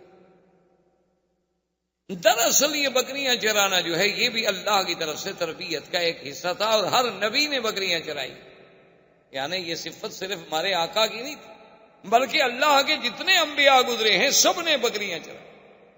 علماء نے لکھا اس میں حکمت تھی کہ تمام جانوروں میں سب سے زیادہ شرارتی جانور جو ہے بکری ہے۔ ایک منٹ میں پہاڑ پہ چڑھ جائے گی، ادھر بھاگ جائے گی، ادھر بھاگ جائے گی، ادھر بھاگ جائے گی، تو چرانے والے کے لیے ایک بہت بڑا امتحان ہوتا ہے۔ وہ لا رہا ہے، اچھا باقی جانور ہیں ایک دفعہ آپ ہانک دیں گے بس چل پڑیں گے، لیکن یہ ادھر بھاگ رہی ہے، ادھر بھاگ رہی ہے۔ اور اس لیے حضرت موسیٰ علیہ السلام کا ایک دفعہ آتا ہے نا کہ ایک بکری کے پیچھے بھاگتے بھاگتے بھاگتے جب غصے میں آئے تو اسے بیت مارا، تو اللہ نے کہا کہ موسیٰ میرے بندے بھی تو میری فرمان سے بھاگتے رہتی ہیں، لیکن میں نے تو ان کو معاف کر دیتا ہوں، تو میں ایک بکری کو بھی معاف نہ کر سکتا؟ دیکھو میرے بندے بھی تو روزانہ میرے حکم سے کہاں بھاگتے ہیں، میں ادھر کہتا ہوں ادھر جاتے ہیں، میں مسجد کا کہتا ہوں وہ ادھر چلے جاتے ہیں، میں قرآن کا کہتا ہوں وہ بائبل کی طرف جاتے ہیں، میں نماز کا کہتا ہوں تو وہ فلم دیکھنے چلے جاتے ہیں، لیکن پھر بھی میں نے ان کو کبھی ایسا تو نہیں مارا، کیونکہ اگر اللہ ہمارے جرم پہ ہمیں مارنے پہ آ جائے تو پھر تو ہم زمین پہ چل ہی نہیں سکتے۔ یہ تو قرآن کا فیصلہ ہے، وَلَوْ يُؤَاخِذُ اللَّهُ النَّاسَ بِمَا كَسَبُوا مَا تَرَكَ عَلَىٰ ظَهْرِهَا مِن دَابَّةٍ۔ اللہ نے فرمایا کہ اگر ہم بندوں کو ان کے گناہوں پہ پکڑ لیں تو پھر اس زمین پہ کوئی چیز آپ کو چلتی ہوئی نظر نہ آئے۔ یہ تو اللہ کا کرم ہے کہ ہمارے لاکھوں گناہ معاف ہوتے ہیں، کسی ایک آدھے پہ تھوڑی بہت تنبیہ ہو جاتی ہے کہ ہماری اصلاح ہو جائے۔ تو اس لیے بکریاں چرانے میں یہ بھی تربیت تھی کہ اچھا پھر بکریوں میں آپ نے دیکھا نا کئی قسمیں ہوتی ہیں، کوئی کالی ہے کوئی پیلی ہے، تو امت میں بھی تو کئی رنگ ہوں گے۔ بکریوں میں آپ نے دیکھا ہے کئی آہستہ چلنے والی، کوئی تیز چلنے والی، کوئی دوڑنے والی، کوئی چھوٹے قد والی، کوئی بڑے قد والی، کوئی زیادہ دودھ والی، کوئی کم دودھ والی۔ تو امت میں بھی تو ایسے اختلاف ہوتے ہیں، تو اللہ اپنے نبیوں سے امت کی تربیت کا کام لینا ہوتا ہے تو ان کو پہلے ایسے کام میں ڈالتے ہیں کہ انہیں تربیت کا انداز آ جائے۔ تو ایک دن حضور پاک صلی اللہ علیہ وسلم نے چونکہ کبھی گانا نہیں سنا، حضور صلی اللہ علیہ وسلم نے کبھی موسیقی نہیں سنی، حضور صلی اللہ علیہ وسلم نے کبھی جھوٹے قصے نہیں سنے، تو کبھی شادیوں پہ نہیں گئے۔ ایک دن قریش کی بڑی شادی تھی، تو حضور نے اپنے ساتھی سے جو بکریاں چرانے میں شریک تھا اس سے کہا کہ بھائی اگر تم کل میری بکریاں سنبھال لو تو میں چاہتا ہوں کہ میں کم از کم یہ تو دیکھوں کہ مکے والوں کی شادی کا کیا طریقہ ہے، شادی پہ کیا ہوتا ہے، کیسے خوشیاں منائی جاتی ہیں، کیسے قصاص آتے ہیں، کیسے وہ قصے کرنے والے لوگ آتے ہیں، تو کم سے کم میں بھی کوئی شرکت کر سکوں۔ اس نے کہا ٹھیک ہے کل آپ کی بکریاں میں چرا لوں گا، کیونکہ رات کو تو جاگنا ہوتا ہے نا، رات جاگیں گے تو صبح تو سو جائیں گے، لازمی بات ہے۔ حضور فرماتے ہیں کہ میں آیا تو ابھی مجلس تیار ہو رہی تھی، ابھی کوئی قصہ وصہ کوئی کہانی شروع نہیں ہوئی تھی، فغلبنی النوم، حضور فرماتے ہیں مجھے اتنی نیند نے غلبہ کیا کہ میں سو گیا، فما افقت الا بعد حر الشمس، جب صبح سورج نکلا اور اس کی دھوپ آئی تو میں نیند سے اٹھا۔ اللہ نہیں چاہتے تھے کہ میرا بدنی جھوٹے قصے سنے، اللہ نے نیند سے، کیونکہ اللہ جب ادب سکھانے والے ہوں، اللہ جب تربیت دینے والے ہوں تو پھر تربیت میں کیسے نقص آ سکے۔ حضور پاک نے پھر دوسری رات پھر انتظام کیا کہ بھئی پچھلی رات اتفاق ہے شاید نیند آ گئی، آج رات تو میں بالکل نہیں سوؤں گا، آج حضور تیار ہو کے آئے، لیکن کہتے ہیں فغلبنی النوم، خدا کی شان ہے کہ نیند نے مجھے زبردست دبوچ لیا اور میں سو گیا، اور سب کچھ ہوتا رہا، گانے ہوتے رہے، آوازیں ہوتی رہیں، باجے بجتے رہے، لیکن ایسی نیند اللہ نے غالب کر دی کہ نیند اس وقت کھلی، مجلس اجڑ گئی، لوگ بھاگ گئے، سورج نکل آیا، حضور صلی اللہ علیہ وسلم دھوپ سے اٹھے، دیکھا تو کچھ نہیں، تو واپس آئے تو اس بھائی نے پوچھا کہ ماذا رأیت تھا، آپ نے کیا دیکھا؟ انہوں نے کہا میں تو کچھ نہیں دیکھا، مجھے تو دونوں راتوں نیند آ گئی۔ اصل میں اشارہ اس طرف تھا کہ محمد عربی صلی اللہ علیہ وسلم جس چیز کو تیرے دین میں ہم نے حرام کرنا ہے اس کو تیرے قانون میں ہم کیسے جانیں؟ اللہ تبارک و تعالی اپنے نبی کی تربیت کا ابتدا سے ہی انتظام کر۔ ابو طالب نے اب ارادہ کیا کہ میں تجارت کا سفر کروں، چونکہ مکے والوں کے سفر ہوتے تھے تجارت۔ صلی اللہ علیہ وسلم کو جب پتہ چلا تو آتا ہے فأخذ بثوب امہ، حضور نے آ کر بھی اپنے چاچا کا کپڑا پکڑ لیا، جیسے کہتے ہیں نا جیسے بچہ ضد کرے تو ماں باپ کے قمیص کو پکڑ لیتا ہے کہ میں نہیں چھوڑوں گا جی، بس میں نہیں چھوڑوں گا، کیونکہ اس بیچارے کو کہاں جگہ ملے پناہ کی۔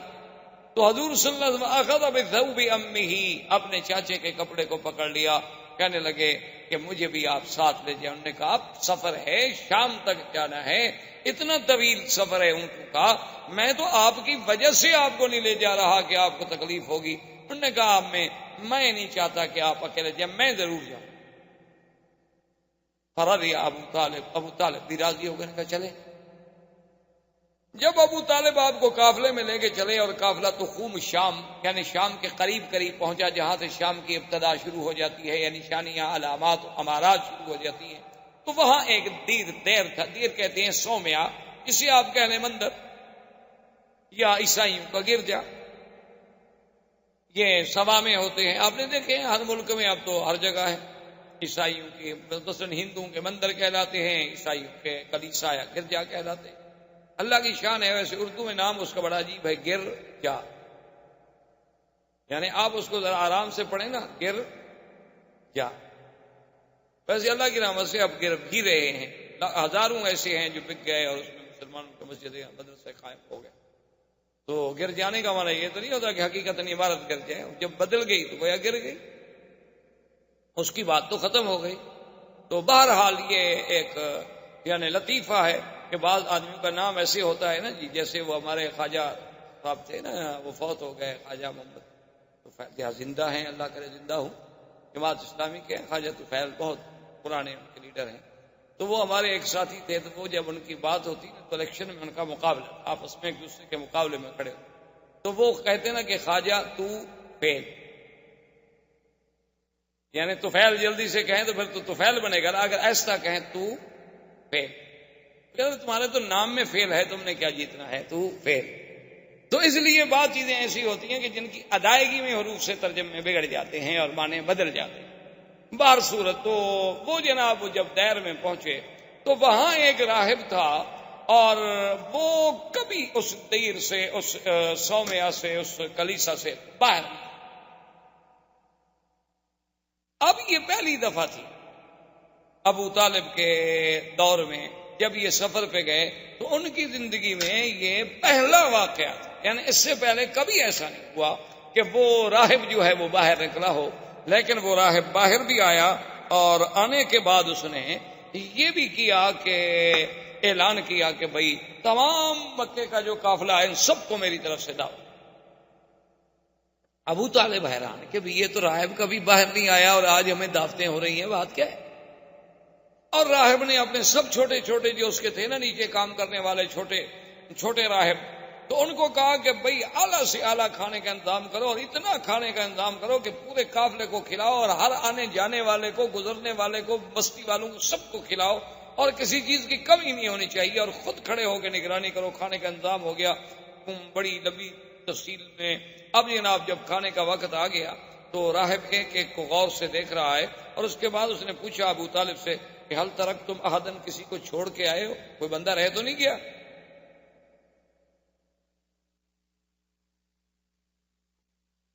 تو ابو طالب نے کہا کہ ایک بچہ رہ گیا، ہم چھوڑ آئے کہ ذرا سامان کے ساتھ رہے گا، نگرانی کرے گا. اس نے کہا عجیب بات، بھائی میں نے سب کو دعوت دی تھی، بچے کو چھوڑ آنے کا کیا مطلب؟ تو ابو طالب نے کہا کہ کوئی ایسی بات نہیں، وہ ہمارا اپنا بچہ ہے، ہم اس کے لیے کھانا لے جائیں گے. اس نے کہا ابو طالب کیا بات کر رہے ہو، جس کے لیے میں نے دعوت دی ہے اسی کو تو تم چھوڑ آئے. تم لوگ تو ہمیشہ یہاں سے گزرتے رہتے ہو، پہلے بھی میں نے کبھی تمہیں دعوت دی ہے.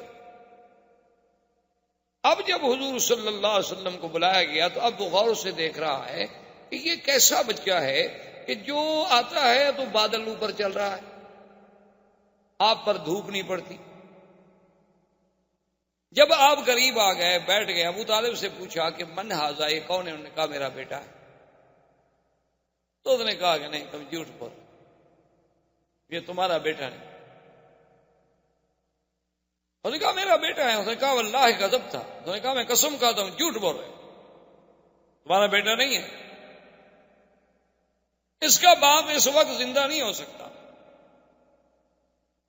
اس نے کہا بات یہ ہے کہ انہو ابن اخی، میرے بھائی کا جو بیٹا ہے تو وہ میرا ہی بیٹا ہوا. نے کہا نہیں، میں سیدھی بات کروں کہ اس کا باپ مر گیا. اس نے کہا ہاں اس کا باپ مر گیا. اس نے کہا ہاں پھر ٹھیک. اب اس نے حضور صلی اللہ علیہ وسلم سے کہا کہ آپ کا اسم گرامی، آپ نے فرمایا میرا نام محمد ہے.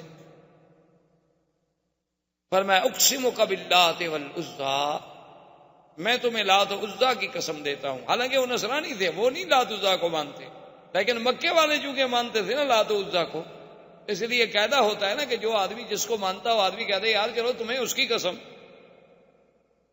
تو اس نے کہا اقسمک باللات والعزیٰ، میں تمہیں لات و عزیٰ کی قسم دیتا ہوں کہ جو میں تم سے پوچھوں سچ بتاؤ. حضور نے فرمایا لا تقسمنی باللات والعزیٰ، خبردار مجھے پھر نہ کہنا لات و عزیٰ کی قسم. انی ابغضهم اشد البغض، ساری دنیا میں مجھے سب سے زیادہ بغض اگر ہے تو ان بتوں سے. اب ابو طالب بھی حیران ہے اور راہب بھی حیران ہے کہ اتنے جوش سے، اور ابھی تو حضور صلی اللہ علیہ وسلم کی ابتدائی عمر مبارک. تو اس نے کہا کہ اچھا محمد صلی اللہ علیہ وسلم ناراض، انی اقسمک باللہ، میں تمہیں اللہ کی قسم. آپ نے فرمایا فسا، اگر تم اللہ کی قسم دیتے تو پوچھو کیا پوچھو. اس نے کہا مجھے یہ بتاؤ تم نے کبھی خواب دیکھے ہیں؟ حضور نے فرمایا دیکھے. ان خوابوں میں تم نے کیا کیا دیکھا؟ حضور صلی اللہ علیہ وسلم نے کچھ باتیں بتلا دی. اس نے کہا حضور صلی اللہ علیہ وسلم سے کہ تم نے اپنے دوران رضاعت کے جو کچھ عرصہ مکمل کیا اس کے بعد بھی کوئی واقعہ پیش آیا؟ تو آپ نے فرمایا ہاں ایسے آیا تھا کہ میرا سینہ مبارک کھولا گیا. یعنی وہ واقعہ حضور صلی اللہ علیہ وسلم. تو اس نے کہا کہ یا محمد ہے تو بڑی گستاخی، لیکن میں مجبور، اگر تم مجھے اجازت دو تو میں تمہاری پشت دیکھ سکتا ہوں. تو آپ نے فرمایا کوئی بات ہو، جب تم نے مجھ سے اللہ کے نام پر کہا ہے تو دیکھو. جب آیا تو اس نے دیکھا کہ بین کتفیہ، دو کندھوں کے درمیان میں ایک جگہ جو تھا نا جی ایسے یعنی وہ گوشت کا حصہ مبارک تھا جیسے ایک مہر مبارک ہو اس کا، اور اس کے اوپر بھی بال، اس ٹکڑے پر، اس گوشت کے اس ٹکڑے پر بھی بال مبارک تھے. بلکہ حدیث میں ایسے آتا ہے کہ عرف الدیک، حدیث مبارک میں یہ لفظ بھی موجود ہیں کہ ان بالوں کی ترتیب بھی ایسی تھی جیسے مرغے کے اوپر آپ نے دیکھا ہے نا جی اس کے اوپر جو بال کھڑے ہوتے ہیں بڑے ترتیب میں، اسی طرح وہ بال مبارک تھے. اور ادھر ادھر اس کے خال تھے، یہ سیاہ تل جسے آپ کہتے ہیں، اس کے ارد گرد تل تھے. جب اس نے دیکھا فقبل یدیہ ورجلہ، وہ تو حضور کے پاؤں پہ گر گئے. اس نے ہاتھ چومے، پاؤں چوما. اس نے کہا ھذا نبی ھذہ الامہ. اس نے کہا ابی طالب ایک بات سنو، ان کو شام مت لے جاؤ. اگر تم ان کو شام لے گئے وہاں یہود ہیں اور یہود ان کو پہچان لیں گے اور یہود ان کو قتل کر دیں گے. ان کو فوراً مکے واپس بھیج دو. یہ نبی ھذہ الامہ، اس امت کا نبی پیدا ہو گیا، تم تو بڑے شان والے آدمی. تو ابی طالب نے کہا کہ اچھا. اب اس کے بعد جب دعوت ختم ہو گئی اور حضور صلی اللہ علیہ وسلم تشریف لے آئے تو جب درخت کے نیچے جا کے بیٹھنے لگے تو اس راہب نے ابو طالب سے کہا کہ درخت کی ٹہنیوں پہ غور کرو. اس نے جب غور کیا تو ابو طالب کہتے ہیں مجھے بھی معلوم ہوا کہ وہ ٹہنیاں مل کے سایہ گہرا کر رہی ہیں حضور صلی اللہ علیہ وسلم پہ. جو علیحدہ علیحدہ کھڑی تھی وہ جلدی جلدی جڑ گئیں، مل گئیں تاکہ حضور صلی اللہ علیہ وسلم پر سایہ مبارک جو ہے وہ ٹھیک ہو جائے. اور اس نے کہا کہ ابو طالب یہ وہ درخت ہے ما جلس تحتہ بعد عیسیٰ، حضرت عیسیٰ کے بعد اس کے نیچے کوئی نہیں بیٹھا. اور عیسیٰ علیہ السلام نے کہا تھا کہ لا یجلس تحتہ الا نبی، اس کے نیچے کوئی نہیں بیٹھے گا مگر ایک نبی آئے جو آ کے بیٹھے گا. یہ وہ درخت ہے، خدا کے لیے انہیں جلدی مکے بھیج.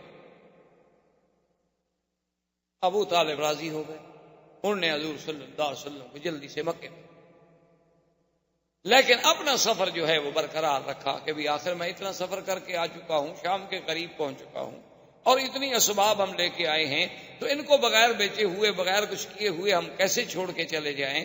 تو وہ تو چلا گیا ہے شام ابو طالب، لیکن حضور صلی اللہ علیہ وسلم واپس تشریف لے آئے مکے میں. مکے میں آنے کے بعد پھر حضور صلی اللہ علیہ وسلم ابو طالب کی کفالت میں رہے. پھر اس کے علاوہ کئی مبشرات آتے رہے.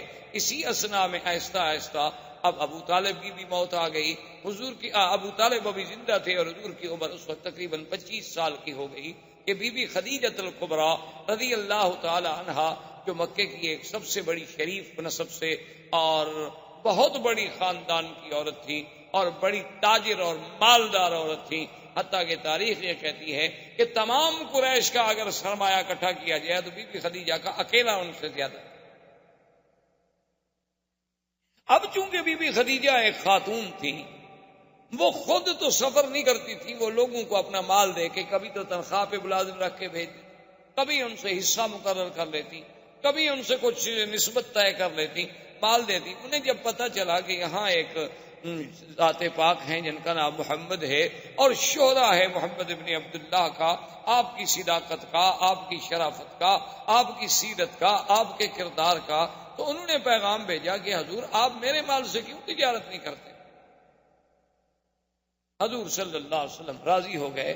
تو بی بی خدیجہ نے اپنا ایک غلام تھا میسرہ، ان کا ایک عبد تھا، خریدا ہوا غلام تھا، وہ بھی حضور کے ساتھ بھیجا، اور میسرہ کو بھی مال دیا، حضور پاک کو بھی مال دیا، اور میسرہ کی ذمہ داری لگائی کہ تم نے حفاظت بھی کرنی ہے اور ساتھ بھی رہنا۔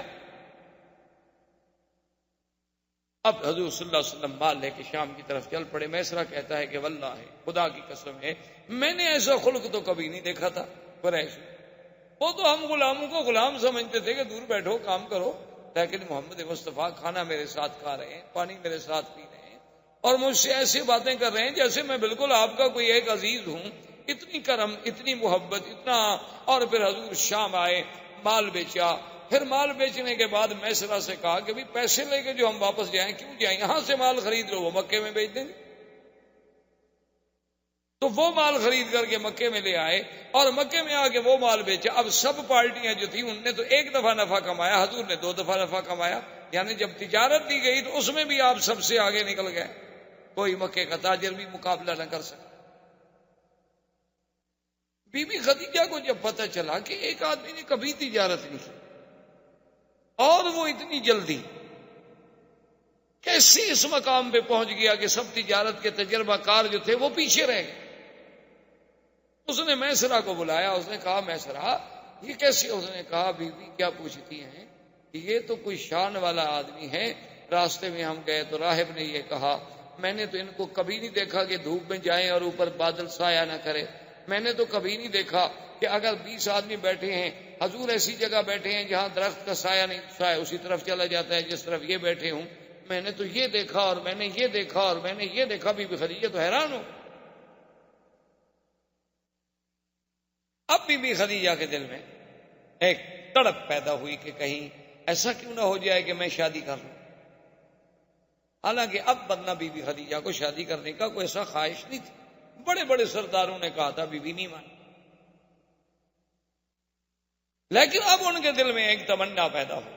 اسی لیے علماء نے لکھا ہے کہ مرد تو بڑے دانا اللہ پیدا کرتے ہیں، بہت دانا پیدا ہوتے ہیں اور ہوتے رہیں گے انشاءاللہ، لیکن عورتوں میں بہت قلیل دانا پیدا ہوئے۔ انہوں نے کہا ایک ان میں خدیجہ تھی، اور جس نے حضور صلی اللہ علیہ وسلم کو پہچان لی، اور ایک ان میں بی بی تھی حضرت شعیب کی بیٹی کہ جس نے موسیٰ علیہ السلام کو دیکھ کے پہچان لی۔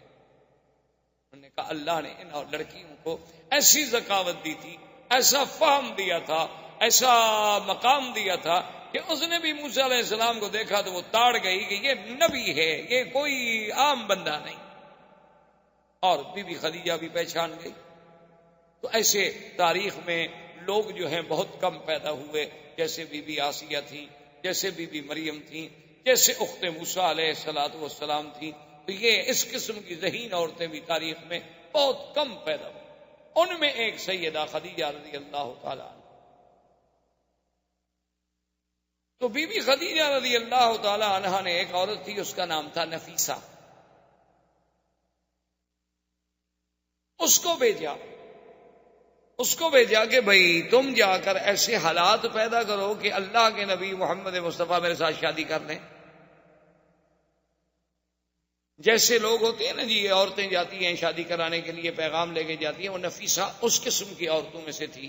تو وہ آئی حضور صلی اللہ علیہ وسلم کی خدمت میں، اور آ کر اس نے عرض کیا کہ یا محمد هل ترغب فی الزواج، کیا تم شادی کرنا نہیں چاہتے؟ جوان آدمی ہو، ماشاءاللہ، اتنا اللہ نے تمہیں صحت دی ہے، قوت دی ہے، شادی کیوں نہیں کرتے آپ؟ آپ نے فرمایا کہ نفیسہ شادی تو میں کرنا چاہتا ہوں، لیکن سوال یہ ہے کہ کس چیز سے شادی کروں؟ میرے پاس تو کوئی پیسہ نہیں، دولت نہیں، اور بغیر دولت کے پیسے کی شادی کیسے ہو؟ شادی کے لیے تو آخر پیسہ چاہیے، خرچ چاہیے، گھر چاہیے، میرے پاس تو کچھ نہیں۔ میں تو خود ابو طالب کی کفالت میں ہوں، چاچے کی کفالت میں ہوں، اور اگر میں کچھ کماتا ہوں تو اپنے چاچے کی مدد کر دیتا ہوں۔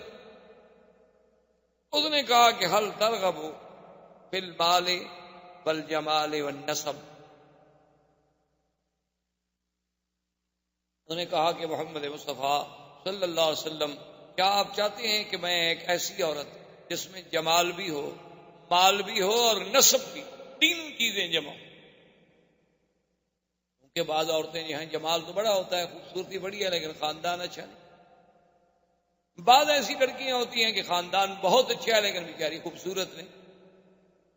بعض ایسی ہوتی ہیں کہ مال ہی کوئی نہیں، خوبصورت بھی ہے، خاندان بھی اچھا ہے، لیکن کوئی مال نہیں، کوئی آدمی شادی کرنا نہیں چاہتا۔ انہوں نے کہا کہ جب تینوں صفتیں جمع ہو جائیں تو حل ترغب، تو آپ نے فرمایا کہ ہاں پھر کس کی رغبت نہیں ہوگی؟ میری بھی رغبت ہے اگر کوئی ایسی عورت ہو۔ کون؟ من آدھی، کون ایسی عورت ہے جس میں یہ تینوں صفتیں ہیں؟ اس نے کہا محمد رسول اللہ، میں آپ سے چھپانا نہیں چاہتی، یہ خدیجہ، وہ خدیجہ۔ میں کہا کیا کہتی ہے نفیسہ؟ اینا خدیجہ، خدیجہ کہاں ہم سے شادی کرے؟ اس کو تو بڑے بڑے صنادید نے، بڑے بڑے رؤسائے قریش نے شادی کے پیغام بھیجے ہیں، اس نے سب کا رد کر دیا ہے۔ تو اب وہ ایک یتیم سے، میرا باپ فوت ہو گئے، میری ماں فوت ہو گئی، میرا دادا فوت ہو گیا، میں خود ابھی طالب کی کفالت میں ہوں، تو خدیجہ میرے ساتھ شادی کیسے کرے گی؟ تو اس نے کہا کہ حضور اگر آپ اس بات کو اپنی ذات تک محدود رکھیں تو مجھے تو خود خدیجہ نے بھیجا ہے۔ تو آپ نے فرمایا کہ اچھا پھر میں راضی ہوں۔ تو جب نفیسہ نے آگے خدیجہ کو پیغام دیا نا حضور کی رضا کا، تو بی بی خدیجہ کہتی ہیں میرے لیے اس سے بڑا خوشی کا دن کوئی نہیں تھا، کیونکہ پہلے میں حالات تو سن چکی اور میں ساری علامات سے کسی نتیجے پر تو پہنچ چکی تھی کہ یہ کوئی نرالی شان والا بیٹا بچہ ہے، جوان ہے۔ تو بی بی خدیجہ راضی ہوئی۔ حضور صلی اللہ علیہ وسلم ابو طالب اپنے چچا اور سیدنا حمزہ رضی اللہ تعالی عنہ کو لے کر تشریف لے آئے بی بی خدیجہ کے پاس۔ تو بی بی خدیجہ نے ورقہ ابن نوفل، عمرو ابن اسد ابن عزہ جو اس کے قریبی رشتے دار تھے ان کو بلایا، تو حضور صلی اللہ علیہ وسلم کا نکاح ہوا اور خطبہ پڑھا ابی طالب۔ خطبہ نکاح جو ہے وہ ابو طالب نے پڑھا، اور اس کے بعد جو دوسرا خطبہ ہے پھر وہ ورقہ ابن نوفل نے پڑھا تعریف کے لیے، یعنی خطبہ نکاح تو پڑھ لیا ابو طالب، گواہ موجود تھے، لیکن ورقہ ابن نوفل نے پھر تعریف محمد رسول اللہ صلی اللہ علیہ وعلا آلہ واصحابہ وسلم تسلیما کثیرا کثیرا کی شان میں خطبہ پڑھا کہ یہ بچہ جو ہے، یہ نوجوان جو ہے، اس کی کوئی نرالی شان ہے، اس میں ہم نے یہ وصف دیکھی، یہ وصف دیکھی۔ اور اس نے کہا خدیجہ میری رائے میں، میری تحقیق میں اس وقت دنیا کی سب سے زیادہ خوش قسمت اگر کوئی خاتون ہے تو تم ہو، کہ آج تمہاری قسمت میں محمد رسول اللہ ہے صلی اللہ علیہ وسلم۔ اس وقت حضور کی عمر مبارک 25 سال تھی اور بی بی خدیجہ کی عمر 40، اور آپ سے پہلے وہ 2 شوہروں سے شادی کر چکے۔ اللہ کی شان ہے کہ حضور صلی اللہ علیہ وسلم کو جو اللہ نے اولاد دی ہے تقریباً ماں سوائے ایک بچے کے سب جو ہیں وہ بی بی خدیجہ سے۔ حضور صلی اللہ علیہ وسلم کے بیٹے جو بی بی خدیجہ سے پیدا ہوئے عبداللہ، پہلا بچہ جو پیدا اس کا نام تھا القاسم، دوسرا بیٹا جو پیدا ہوا اس کا نام تھا عبداللہ۔ بعض لوگوں کو بڑی غلطی لگتی ہے، وہ کہتے ہیں حضور کے بیٹوں کا نام شاید طیب بھی تھا اور طاہر بھی تھا، یہ طیب طاہر آپ کے بیٹوں کا نام نہیں تھا۔ احباب کرام، اس کے بعد اب آپ اس مبارک سلسلے کی CD نمبر 4 سماعت فرمائیں۔